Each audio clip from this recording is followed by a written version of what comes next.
സൗദിയിൽ അക്ഷയ സേവാ കേന്ദ്രങ്ങൾ ആരംഭിക്കണമെന്ന് ജിദ്ദ കേരള പൗരാവലി പ്രമേയത്തിലൂടെ ആവശ്യപ്പെട്ടു. 27 ലക്ഷം ഇന്ത്യൻ പ്രവാസികൾ താമസിക്കുന്ന രാജ്യമായ സൗദി അറേബ്യയിൽ അക്ഷയ സേവാ കേന്ദ്രങ്ങൾ ആരംഭിക്കുന്നത് പ്രവാസികൾക്ക് ഉപകാരപ്പെടും. സൗദിയിലുള്ള ഇന്ത്യൻ വിദ്യാർത്ഥികൾക്കും ഇത് ഉപകാരപ്പെടുമെന്നും ജിദ്ദ കേരള പൗരാവലി പ്രമേയത്തിൽ പറഞ്ഞു.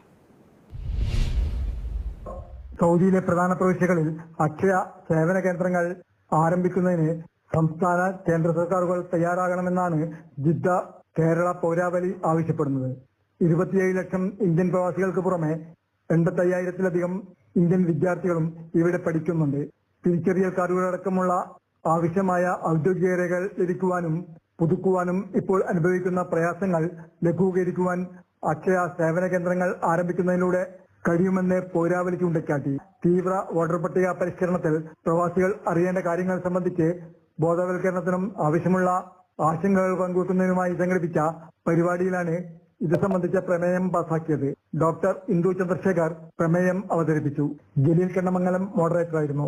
ഭരണഘടന മുന്നോട്ട് വെക്കുന്ന സാർവത്രിക വോട്ടവകാശത്തിന്റെ പ്രാധാന്യത്തെക്കുറിച്ചും ഇന്ത്യൻ ബഹുസ്വര സമൂഹത്തിൽ ഇതിനുള്ള പ്രസക്തിയെക്കുറിച്ചും AM സജിത്ത് സംസാരിച്ചു. SIR-ഉം പ്രവാസികളും എന്ന വിഷയത്തിൽ കബീർ കൊണ്ടോട്ടി ക്ലാസ് എടുത്തു. മൻസൂർ വയനാട് സ്വാഗതവും ഷെരീഫ് അറക്കൽ നന്ദിയും പറഞ്ഞു. Mathrubhumi news Jeddah.